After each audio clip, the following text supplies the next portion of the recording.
कुछ खबरों से शोहरत मिलती है, कुछ आपकी शख्सियत को भी नुकसान पहुंचाती हैं। कुछ ऐसी खबरें आपसे निकली? हाँ जी, होती है ये तो कि प्रोफेशन है, इसमें जब आप काम करते हैं तो अच्छे बुरे तो सारे आपको बर्दाश्त करने पड़ते हैं। नहीं, एक ज़माना तो था कि नन्ना की कार जो है वो नाज़ली के घर के आगे खड़ी रहती। ये सारी खबर लिखने वाली थी। कभी ये नहीं महसूस हुआ कि आपको प्राइड ऑफ परफॉर्मेंस अब तक क्यों नहीं मिला? ये सारे ये इस तरह मेरिट पर नहीं दिए जाते। सर, ये आप बताएं कि आपने इतने अरसा काम किया, कुछ ऐसी खबरें भी हो जाती हैं कि जो मसाल बन जाती हैं। कुछ खबरों से शोहरत मिलती है, कुछ आपकी शख्सियत को भी नुकसान पहुंचाती हैं। कुछ ऐसी खबरें आपसे निकली? हाँ जी, होती है ये तो कि प्रोफेशन है, इसमें जब आप काम करते हैं तो अच्छे बुरे तो सारे आपको बर्दाश्त करने पड़ते हैं और ये क्रेडिट्स भी मिलते हैं और डिसक्रेडिट भी होता है इसमें बहुत जगह पर। जैसा कि अभी नन्ना की बरसी गुजरी तो मैंने ये वाक़या शेयर भी किया था उसमें भी कि उनके साथ हुआ कि उनका एक स्कैंडल चल रहा था उस ज़माने में नाज़ली से, अदाकार नाज़ली, उनके साथ बहुत कुर्बत थी। तो वो हम रोज़ हम ज़ाहिर है हमें स्टूडियो में ऐसी खबरें चाहिए होती थी, तो हम उसकी खबरें लगाते। जब लगाते तो दूसरे दिन स्टूडियो में कोहराम मच जाता, वो झगड़ा शुरू होता कि भाई आपने ये क्यों लगा दिया, चूँकि घर में उनके चूँकि शादीशुदा बाल बच्चेदार थे तो उनके घर में फसाद शुरू हो जाता। मुझे एक दफ़ा नाज़ली बेगम ने भी समझाया, उन्होंने कहा यार ऐसे ना करें आप उनकी खबरें लगाते हैं तो उनके घर में मुझे कोई फ़र्क नहीं पड़ता। हाँ, ज़ाहिर है वो तो। हाँ, तो मुझे मैं तो एक डांसर औरत हूँ, मुझे तो कोई काम नहीं, मेरा तो ये का प्रोफेशन है।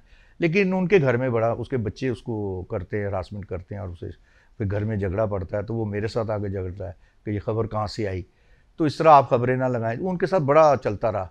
तो मैंने कई खबरें ब्रेक की उनकी, तो वो बहुत परेशान होते थे, मेरे साथ झगड़ते भी थे। जब मैं सेट पे जाता तो बदतमीज़ी भी होती, बाज़ दफ़ा तकरार भी होता। फिर अल्ताफ़ साहब वगैरह जो डायरेक्टर जो अच्छा, नन्ना से झगड़ा हो जाता है? ये क्यों लगाई आपने, मैं बताता कि ये वाक़या इस तरह हुआ, ये मेरे पास इसका सबूत है।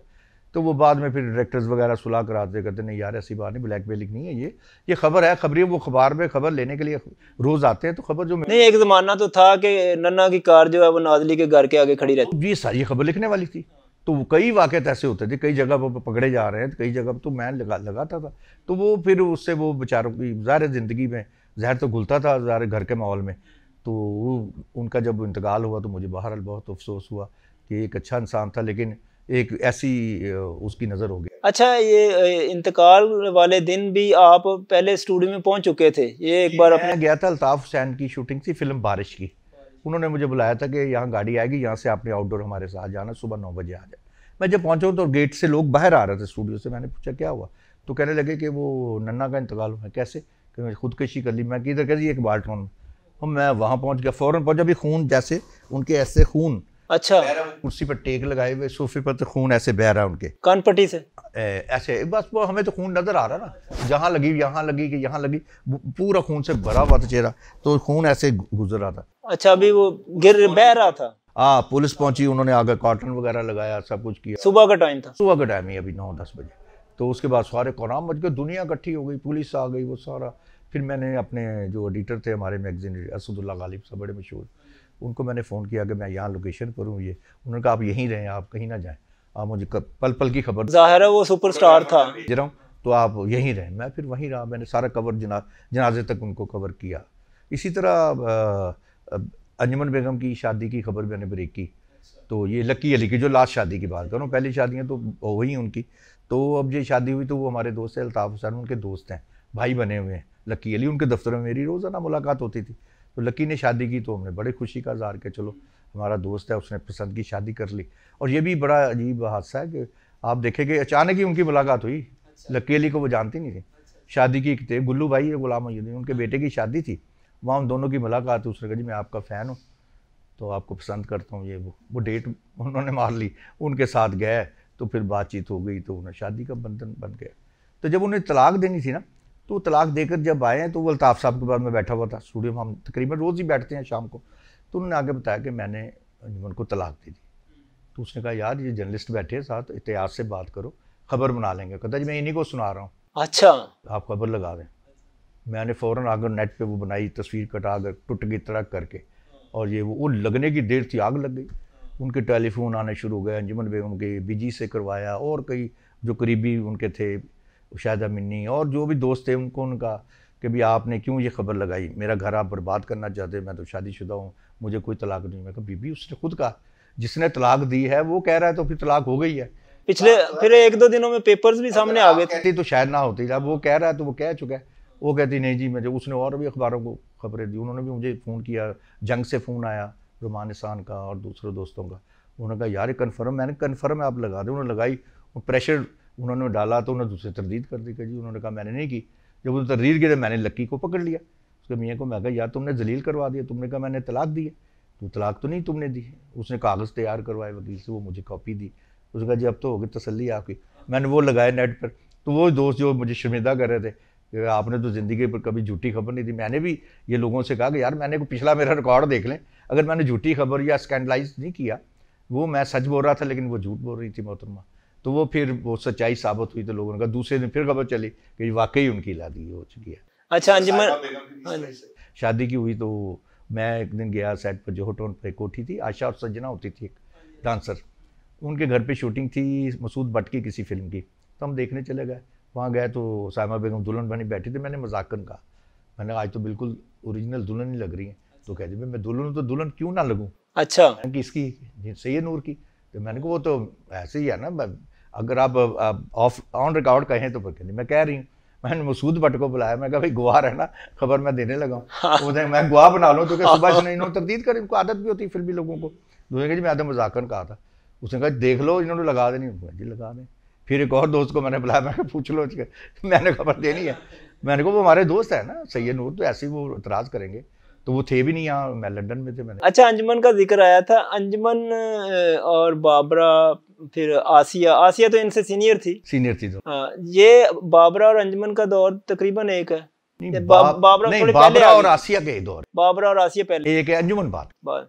अंजुमन के साथ तो आपका रहा होगा। वो बाबरा एंड पर थी, आखिरी 1-2 फिल्में उसने अंजुमन के साथ की। अजब खान थी एक और, अजब खान की थी, 2 फिल्में थी गालबन आखिरी, वो उसने उनके साथ की थी। वो आखिरी दौर था उसका। अजब खान पंजाबी में की थी उसने, क्योंकि वो पंजाबी फिल्मों का दौर शुरू हो गया था। पंजाबी का दावर हीरोइन जट्टी का एक हमारे यहाँ तस्वर है। फिल्मों पंजाबी फिल्म में शुरू में राम मुसरत नज़ीर थी, वो भी एक जट्टी के किरदार पर पूरी उतरती थी। उसके बाद आप देख लें कि जब आसिया आई तो वो भी उसी किरदार पर। नहीं अंजुमन के साथ कैसे आपके ताल्लुक रहे? ज़ाहिर है आप नहीं बहुत अच्छे रहे उस ज़माने में। तो जब वो अरूज का दौर था, क्योंकि ज़्यादा फिल्में वो अल्ताफ़ हुसैन की उन दिनों बन रही थी। हाँ जी हाँ जी। तो अल्ताफ़ साहब के साथ हमारी बड़ी दोस्ती थी। शादी की तकरीब में इनकी जो मुबीन वाले उसके साथ मैं बिल्कुल, तस्वीरें मेरी हैं कि हम बिल्कुल घर में रहे उनके और बड़ा टाइम गुजारा, बड़ा अच्छे वक्त गुजरा था हमारा। अब भी इस्लाम दुआ अच्छी है। बस यही एक वाक़या थोड़ा सा बदमज़गी पैदा हुई, वरना अंजुमन बेगम बहुत अच्छी खातून है और उन्होंने बड़ा अच्छा दौर देखा। जो दौर उन्होंने देखा, मैं कहा किसी को बड़ा पीक का दौर हर फिल्म में, जैसे सुल्तान रही है वहाँ थी। तो उनकी आपस में बाज़ दफ़ा लगे, राय साहब के साथ वो हीरो थी, लेकिन राय के साथ उनकी बनती नहीं। हाँ इनकी इतनी नहीं थी बनती, दूसरी हीरोइनों की। अच्छा शबनम जब एक अरसा के बाद वापस आई लाहौर में, तो उन्होंने सबसे पहले आपका नाम लिया। आप उनके बारे में कुछ बताएं। जी शबनम का चूँकि बूम पीरियड हमने देखा था, हमारे साजा के साथ भी उन्होंने काम किया, जब मैं असिस्टेंट था उस दौर में भी काम किया। तो वो जब आई तो उन्होंने हमें मैंने ही उनको लुक आफ्टर किया, यहाँ पे इस्तकबाल किया, होटल तक लेकर गया, फिर उनके साथ डेली मेरी एक तरह की ड्यूटी थी कि उनको रोज़ मिलना, उनको पूछना कोई हाल अहवाल को, किसी किस्म की तकलीफ़ तो नहीं। तो आपको पता है कि जैसे आपकी एक तंजीम थी सहाफ़ियों की जो नई बनाई थी, जी जी बिल्कुल, तकरीबन अलबरदारी में, उसमें भी आप ही लेके आए थे। जी वो मेरे कहने पर ही आई थी, बल्कि मेरे साथ ही आई थी। तो वो एक अच्छा ताल्लुक था, आज भी है। यानी अभी पिछले दिनों तूफ़ान आया था बांग्लादेश, थोड़े मतलब हफ्ता भर पहले, तो मैंने फ़ोन किया था भाई क्या खैरियत से है, तो कह लेकिन नहीं यहाँ नहीं, ढाका में कुछ नहीं है, वो कहीं और बताया, कोई और शहर है, उसमें आया बहुत ज़्यादा तूफ़ान बारह। उनका एक बेटा भी तो था ना? मेरा अहवाल पूछा, हाल अहवाल जान। बेटा था उनका एक बेटा रोनी घोष था, वो लंदन में होता है। अब वो अकेली हैं, चूँकि मियाँ फौत हो गए हैं, तो वो वहाँ उदास हो जाती तो पाकिस्तान आ जाती हैं। यहाँ काफ़ी उनके मिलने वाले दोस्त अहबाब है, वो उनका बड़ा ख्याल रखते हैं। जैसे एक शाजी है, वो उनकी बहन बनी हुई है, हालांकि उनकी बड़ी फ़ैन है, तो उनका बड़ा ख्याल रखती है। वो फैसलाबाद में रहती है, वो फैसलाबाद उनके घर में 8 माह रह कर गई और उन्होंने बड़ी उनकी खिदमत की। मैं समझता हूँ आज के दौर 80s में उनके साथ जो एक वाक़या हुआ था, उस वजह से वो छोड़ गई थी यहाँ? नहीं, उसके बाद तक रही, बहुत अरसा तक रही। उसके बाद डिसार तो हुई थी, लेकिन गवर्नमेंट ने उनकी अश्कशोई की और उनको बहुत मान दिया। उन्होंने कहा कि ऐसी उनको ज़िया दौर का वाक़या था, मुस्लिमों को कैफर करता, उनको सजाए मौत की भी सुनाई के बाद में गो कि वो बच गए, लेकिन गवर्नमेंट ने अपनी तरफ से केस अच्छा लड़ा और वो बाद में माफ़ी भी इन्होंने दे दी। तो वो उस वजह से, चाहे प्रेशर में दी या किसी तरह। बहुत सी खबरें हैं इसमें कि वो बड़ी ताकतवर लोग थे तो उन्होंने फिर इनको करके सुलह सफाई करवा ली और उनसे माफ़ी करवा ली, वरना उन्हें सजाए मौत हो जाती। तो उस वजह से तो नहीं, वो बहुत बाद में गई। फिर बाद में वो उस वक्त गई जब पंजाबी फिल्मों का दौर, आखिरी दौर में फिर उन्होंने 2 पंजाबी फिल्में भी की थी, इसलिए कि फिल्म उर्दू बनना बिल्कुल ख़त्म हो गई। उर्दू के डायरेक्टर बेचारे घर बैठ गए, उर्दू फिल्में यहाँ ख़त्म होकर रह गई, जिसकी वजह से पंजाबी फिल्मों का दौर हुआ। तो उन्होंने फिर आखिर में 1-2 फिल्में उसके साथ, एक यूसुफ खान के साथ और एक फ़िल्म उनके साथ की सुल्तान रही के साथ। ये करनी ही पड़ी मजबूरी से उन्हें, क्योंकि वो पंजाबी ना उनकी ज़बान थी। ये तो एक तो मुश्किल काम होता है बांग्लादेश के लिए, फिर बंगाली ज़बान बोलने वाले। अच्छा यज़दानी साहब, 50 बरस आपने एक अरसा होता है, ये निस्फ सदी का किस्सा है, कुछ 2-4 बरस की बात नहीं। तो निस्फ सदी आपने शोबिज़ सहाफ़त को दी, कभी ये नहीं महसूस हुआ कि आपको प्राइड ऑफ परफॉर्मेंस अब तक क्यों नहीं मिला? वो ऐसी, पता क्या, अभी मेरे एजाज़ में 50 साल जो मेरी सालगिरह मनाई गई या वहाँ पर तकरीब मुनक्कद हुई अलहमरा हाल में, तो वहाँ भी यही सवाल उठाया गया और अक्सरियत ने जो अपने तकारीर में, मेरे दोस्तों ने, हदायतकारों ने और फिल्म साज़ों ने, अदाकारों ने यही मुतालबा किया कि इनको प्राइड ऑफ परफॉर्मेंस मिलना चाहिए। तो मैं नहीं समझता, क्योंकि हमारे यहाँ पता क्या, ये एजाज़ात सरकारी और ये मराआत, ये जो तमगात हैं, ये सारे ये इस तरह मेरिट पर नहीं दिए जाते, ये सारे पीआर पे मिलते हैं। आप बड़े बड़े दीपों का नाम ले लें, उनके जूनियर्स जो हैं उनको मिल गया, सीनियर्स घर बैठे हुए। अदाकारों को आप दे लें, घर बैठे हुए। अब डायरेक्टर, बल्कि वो शायर हैं नज़ीर कैसर साहब, उनका मैंने इंटरव्यू किया, हालांकि वो बहुत सीनियर हैं और वो उनको आज तक नहीं मिला। अब डायरेक्टरों में सबसे सीनियर अल्ताफ़ हुसैन है, यानी वो निसफ सदी से भी आगे 80 बरस के होने वाले, तो उनको अभी तक नहीं मिला। और सबसे फिल्में भी उन्होंने बहुत सी बनाई, लेकिन और हिट भी बहुत ज़्यादा, और लेकिन शरीफुल नफ्स हैं, उनके पीआर नहीं है। उनके बाद उनके जूनियर्स को, कई जूनियर्स को भी मिल गया, तो वो बैठे हुए, कोई पुरसान हाल नहीं। तो इसलिए हमें इस दौड़ में, मैं तो शामिल नहीं कभी हुआ, ना हम ऐसी कभी की, ना हमारे बुज़ुर्गों ने कभी ऐसी। मेरे वालिद साहब बहुत बड़े शायर रहे बड़े सगीर के लिए, कभी कोशिश, ये इनाम और एजाज़ात जो सरकारी, हमने देखा कि बहुत से लोगों को जिनके पास ये एजाज़ात हैं उनकी इज़्ज़त नहीं है। तो फिर इस एजाज़ की तो कोई इज़्ज़त नहीं ना, इज़्ज़त तो बंदे के काम की और उसकी शख्सियत की होती है। अगर वो इस काबिल है तो अगर उसकी इज़्ज़त हो रही है तो समझिए ये उसका अवार्ड है। अगर लोग आपको पसंद कर रहे हैं, आपकी चीज़ें पढ़ रहे हैं, आपको देख रहे हैं, आपकी बातें सुन रहे हैं, तो आपकी बात को यकीन कर रहे हैं, अगर आपकी जर्नलिज्म मुस्बत है और अच्छा काम कर रहे हैं, तो आप समझिए आपका एजाज़ है कि लोग आपको अच्छा कह रहे हैं। ये सबसे बड़ा अवार्ड, ये ज़ाया नहीं होता। ये मूर्तियाँ तो घर पे पड़ी हुई, इतने एजाज़ हैं, वो अवार्ड है उसका कोई, वो सिर्फ एक दाद है बस। ठीक है, खुश हो सकता है बंदा, लेकिन यज़दानी साहब, अच्छा ये बताएं कि ज़िंदगी में बहुत आपने ज़ाहिर है काम किया, ये बताएं कि कोई ऐसी हसरत जो पूरी होना बाकी है? हसरतें जो कहते हैं ऐसी कि वो कोई, ये तो कभी ख़त्म नहीं होती, इंसान के साथ ही जाती है। हसरतें तो सारी इंसान की पूरी नहीं होती, लेकिन मैं समझता हूँ कि मैं तो मुतमईन हूँ, मैंने अपना काम बड़े इंसाफ के साथ किया और कुछ ऐसा काम नहीं कि जो मुझे करने की ऐसी हो। था जब मैंने असिस्टेंट हुआ था डायरेक्शन में, तो उस ज़माने में मुझे ख्वाहिश थी कि मैं कोई ऐसी फ़िल्म बनाऊँ, ऐसा काम करूँ, लेकिन वो फिर मैं पूरी तरह जर्नलिज्म में आ गया।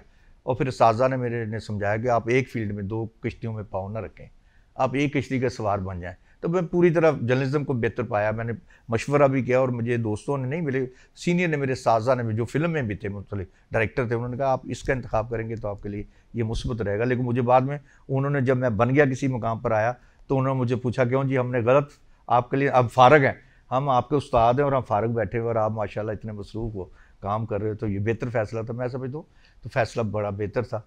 जर्नलिज्म ही मेरा, समझ ले, ये लिखा हुआ था मेरे मुकद्दरों में, इसी से मैंने कमाया, इसी से खाया, जो भी किया इसी से। ये बड़ा मुतबरक पेशा है, ये सहीफ़े से है, और ये मैं समझता हूँ अगर ईमानदारी से किया जाए तो अल्लाह ताला बरकत भी डालता है और ये काम भी बड़ा। अच्छा, आपके जो वो आपके वालिद यज़दानी जलंधरी, वो बहुत अच्छे सहाफ़ी भी थे और बहुत अच्छे शायर भी थे, और आपको ये कभी ख्वाहिश नहीं हुई कि मैं भी ज़िंदगी की अपनी एक डायरी लिखूं या बायोग्राफी अपनी लिखूं?